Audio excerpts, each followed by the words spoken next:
4 ოქტომბერს განვითარებული მოვლენებით ოპოზიცია უმძიმეს მდგომარეობაში აღმოჩნდა. მათ ქვეყანაში დემოკრატიის კრიზისი შექმნეს. ასიაფასებს მუნიციპალური არჩევნების შემდეგდროინდელ პროცესებს შალვა თავაძე. მისი თქმით, ხელისუფლებას პლუს ძლიერი ოპოზიცია ქმნის ქვეყანაში დემოკრატიას. თუმცა სამწუხაროდ მმართველი პარტიის ოპონენტებმა ყველაფერი გააკეთეს პოლიტიკური ველიდან გასვლის მიზნით, რამაც ვითარება იმ კონდიციამდე მიიყვანა, რაშიც ახლა აღმოჩნდით, ამბობს ის. ის რაც 4 ოქტომბერს მოხდა, მე ვიტყოდი, რომ შესრულდა ის დანაპირები, რა დანაპირებიც ოპოზიციამ გააკეთა. ანუ ისინი იწყებდნენ 4-ში და მართლაც 4-ში დაამთავრეს, მაგრამ დაამთავრეს არა თავის სასარგებლოდ, არამედ თავის აზიანოდ. უმძიმეს მდგომარეობაშია. ადრე საუბრობდნენ პოლიტიკურ კრიზისზე ქვეყანაში და ახლა მართლა პოლიტიკური კრიზისია. რატო? იმიტომ ახლა არის უკვე დემოკრატიის კრიზისი. დემოკრატია უპირველესად გულისხმობს, როდესაც ხელისუფლება არის დემოკრატიულ საწყისებზე დგას, მაგრამ იმავდროულად მის დემოკრატიას აძლიერებს ძლიერი ოპოზიცია. ანუ ხელისუფლება ძლიერი ოპოზიცია ქმნის დემოკრატიულ გარემოს. სამწუხაროდ ჩვენმა ოპოზიციამ ყველაფერი გააკეთა იმისათვის, რომ გასულიყო ბრძოლის ველიდან.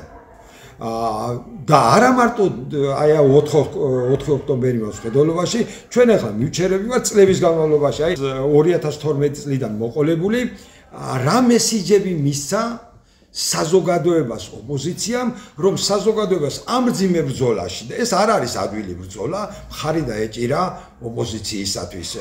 არავი არც ერთი ისეთი მესიჯი არ გაჟღერებულა, რომ საზოგადოება გვერდში დადგომოდა.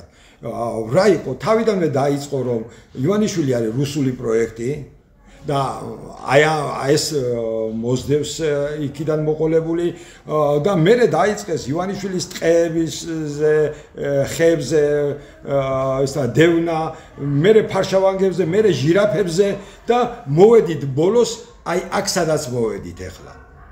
და ქართველი ხალხი ამ პოლიტიკურ ბრძოლაში გამოიწვია, თუ შეიძლება ასე ითქვას და ასეთ ფეთქებად ერთჯერად მესიჯებზე აღარ რეაგირებს ისე როგორც საჭირო იყო.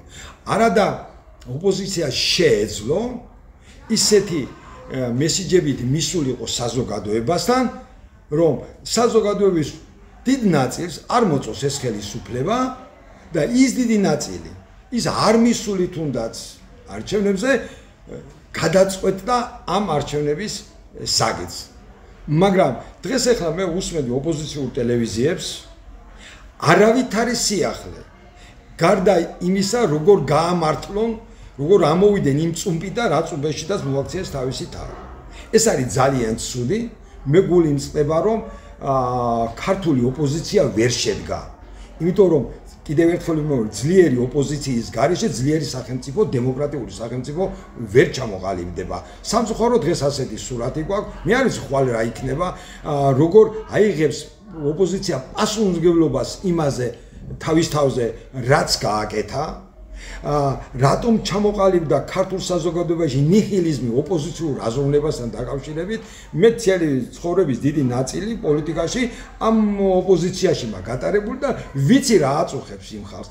რატომ, როდესაც ლაპარაკობენ ივანიშვილის დიქტატურაზე, თუ დიქტატურა არის, ხომ არ ფიქრობენ იმაზე, რომ თვითონ მიიყვანეს ეს პროცესი დიქტატურამდე თავის დროზე, როდესაც სრულად გააუქმეს თვითმმართველობები ადგილზე.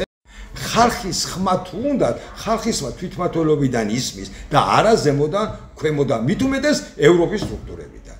მაპატიეთ ამ აღიზიანებისთვის, მაგრამ კიდევ ერთხელ ვამბობ, მე ვწუხარ ამაზე, როცა ფაქტიურად ხელისუფლებას არავითარი ალტერნატივა არ აყავს ამ ქვეყანაში. იმედია, ქართული საზოგადოება გამოიღვიძებს, ისინი ჩათვლიან ძალიან ბევრი, რომ უნდა გავიდნენ პოლიტიკიდან და ჯერა რომ ქართულ საზოგადოებაში არის ჯანსაღი ნაწილი, რომელიც რეალურ ალტერნატივას შეუქმნის არსებულ ხელისუფლებას.